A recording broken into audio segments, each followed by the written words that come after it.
let's talk about Arsenal. That'll cheer me up a little bit. What the hell's going on over there? I know it's the usual suspects online, but I've seen a few Arteta outs and all these kind of... It's like the people that have always disliked him have been waiting for this chance to pounce. But is it as bad as it appears? 12 points dropped from opening 10 games this season, 1 point from the last 3 league games. They're 7 points behind Liverpool already and 5 points behind City. I've seen a few Arsenal fans as well saying they're not even worried about Liverpool, which was shocking because I imagine Liverpool aren't worried about them.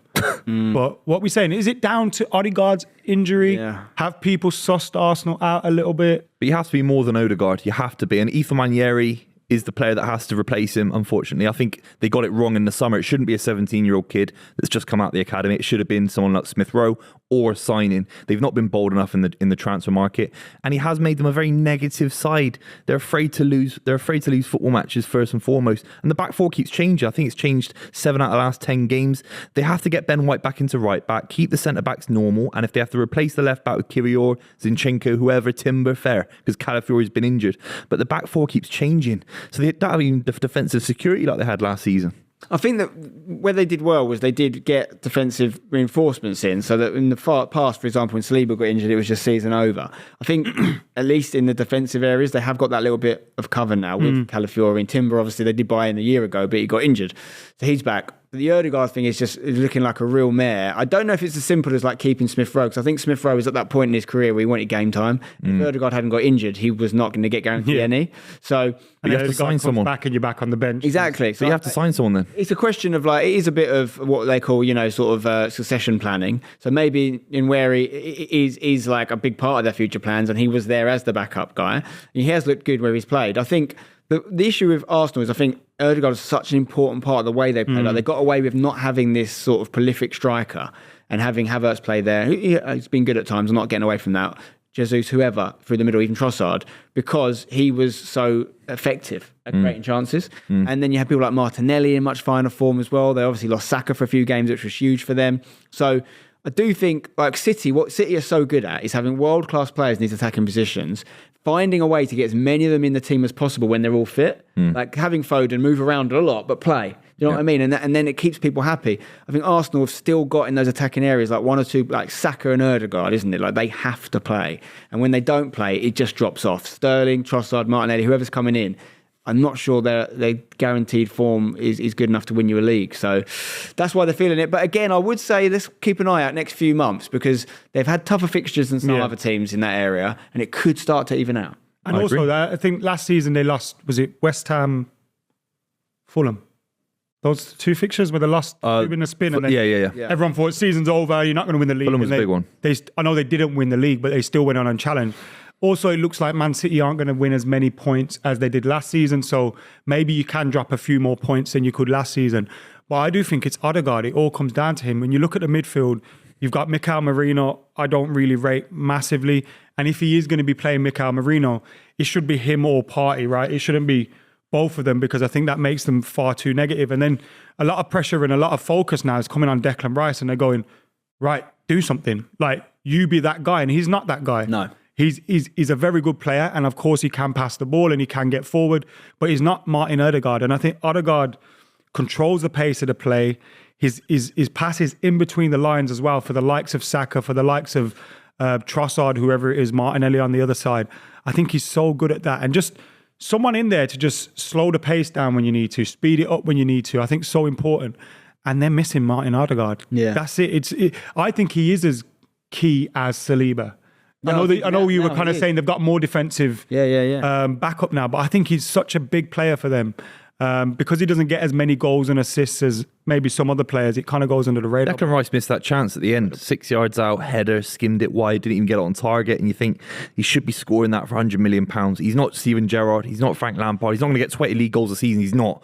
He's always been scoring big goals for West Ham. Always. But you know what, West Ham, he could... This isn't to disrespect West Ham, obviously, but West Ham weren't playing for the top four. They weren't playing for the top one. So occasionally when West Ham would lose games or he'd have a bad game, it'd almost be blamed on West Ham being who West Ham are, right? And the focus wouldn't be on Declan Rice's performances because you'd make other excuses. Maybe the striker's not there or whatever. Now he's one of the key players in a key team that they are going to start asking those questions of him, and it's hard for him to probably deal with that. And I think he'll be all right. 100 mil. He's not Gerrard. He's not Lampard. He's never going to score 20. No, this time last week, Grealish we gets were slagged talking off. about that not being enough. Yeah, but Grealish look at gets Moises slagged off. Caicedo, but Grealish is an attacking player who's supposed to get goals and assists. You look at Moises Caicedo, is he worth 125 million or whatever? No. But he's one of the best players in that position, so unfortunately you're going to have to pay that. I think maybe he is a victim of his price tag, Declan Rice, but I don't think that should... It's just because you're £100 million, you don't then go on, score 20 goals then. No, but I'm not asking that. I'm saying when you're struggling against midfield as well. Newcastle away from home and you've got major injuries and you're trying to win a Premier League title, Steven Gerrard bangs that goal in. Even Paul Steven Scholes, Gerrard, Frank one of the Lampard. best ever midfield... It's an example of, okay, fine, even Owen Hargreaves then, Michael Carrick, whatever. If you want to drop down a level, he's not obviously Steven Gerrard, but he missed a header from 6 yards out. He skimmed it wide. Like, it's not a big fell over and name. cost him a league title. Like, come on, we all have, No, I know, but you expect more from Declan Rice, don't you? I think the Gerrard sort of like enigma that is something that was created over a career, and Declan's still got 10 years to do that. I think that, Declan had to change his whole game to go to Arsenal. West Ham, he stood out so much because we had so little of the ball. He would constantly win it back for us. Statistics that he would be at the very top end of across the board just don't exist at Arsenal because there's so much more of the ball. And he is actually shown a huge amount of adaptability in my eyes to adapt to a different system.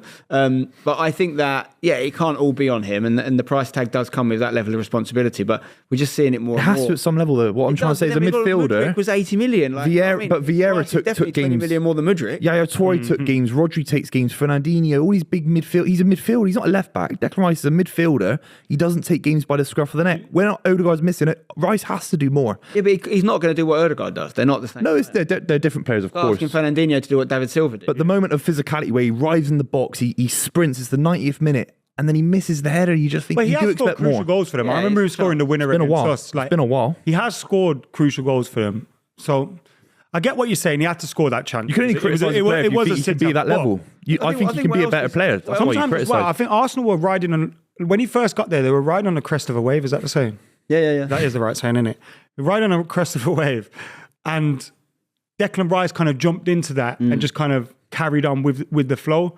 Now he's probably looking around and going, I feel the pressure. Do you feel it? It's a different feeling now for them as well. So now he's got to level up because he can level up. That's the point. Some players can.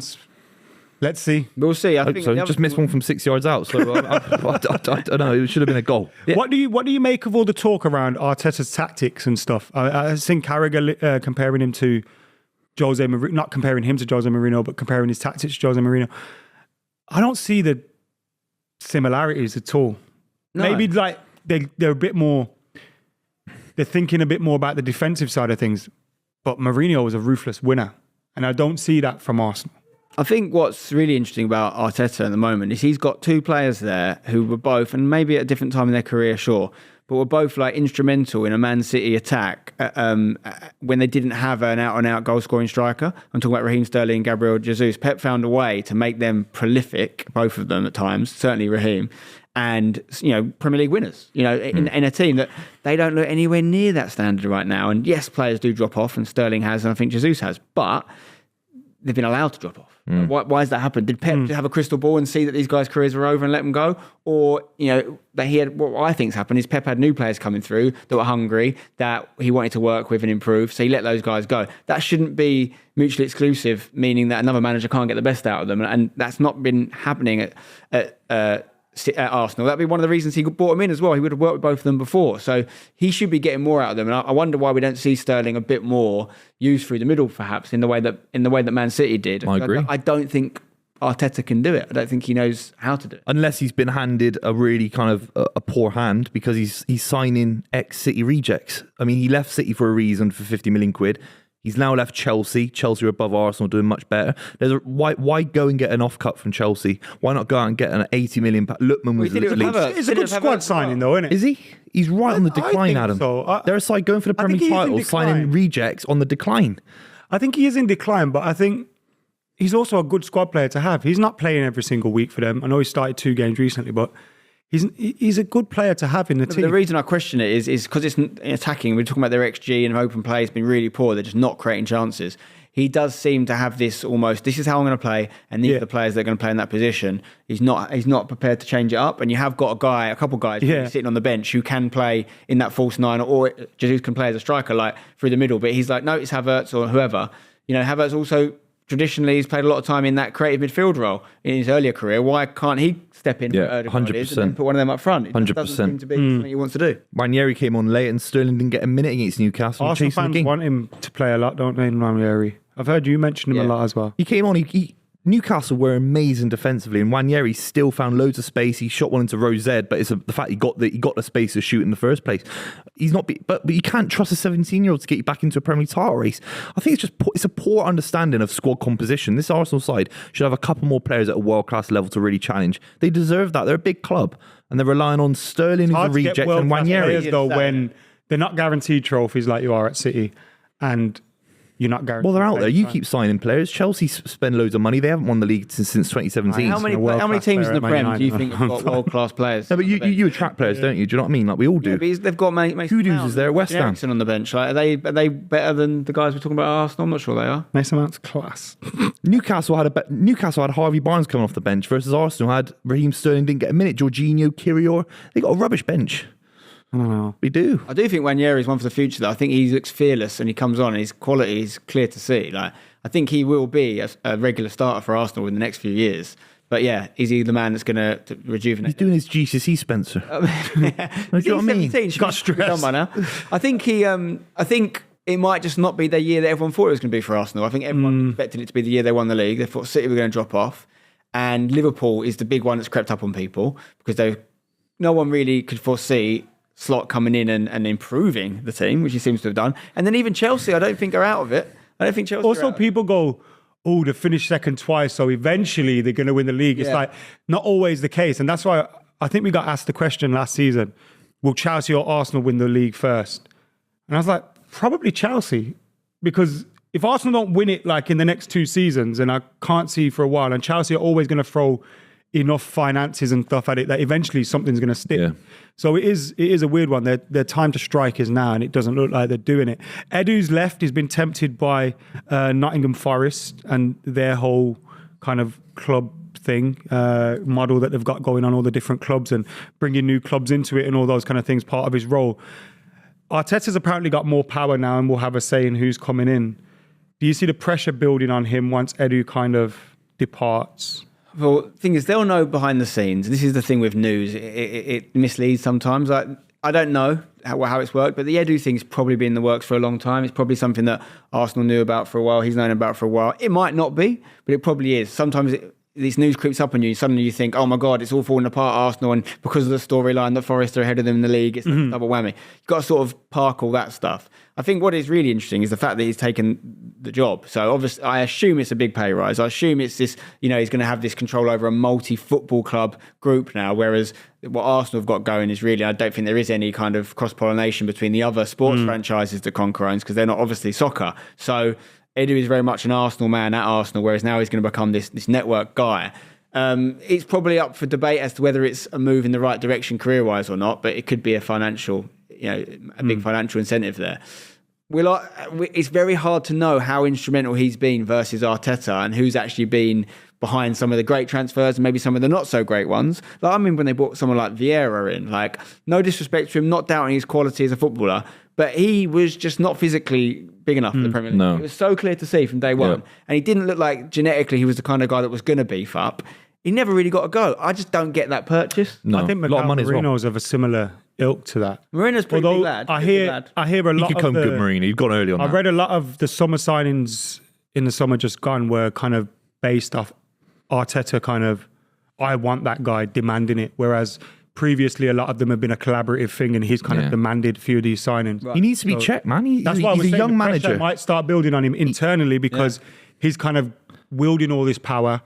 And then potentially that can change things. And if the fans start getting upset, like we've seen they can do. Ooh. Look at Guardiola. He's the greatest manager, arguably, in the history of football. Certainly right now, managing. He's had cheeky Begiristain for the last 6 years. Cheeky Begiristain. No, cheeky little Begiristain. Is it that what they call Gary Lineker or something? 65 mil, you get Haaland. You sign Rodri. You sign Ruben Diaz from Benfica. Ederson.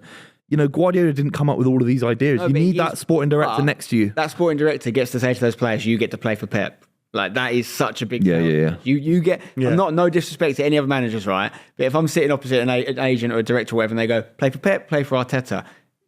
Honestly, you've got Pep and you've got poor man. Yeah. Haven't you? And you've also- got it's also also medals. It's not just about got a guarantee. signing the best player. Akanji came in for 15 million quid. No, United needed a centre back. Chelsea, 15 million quid. He wins a treble in his first season. He was instrumental, maybe more than any other defender. So you need a sporting director that can look at things in a different way. Arteta's got far too much power at Arsenal. It's going to end up in tears.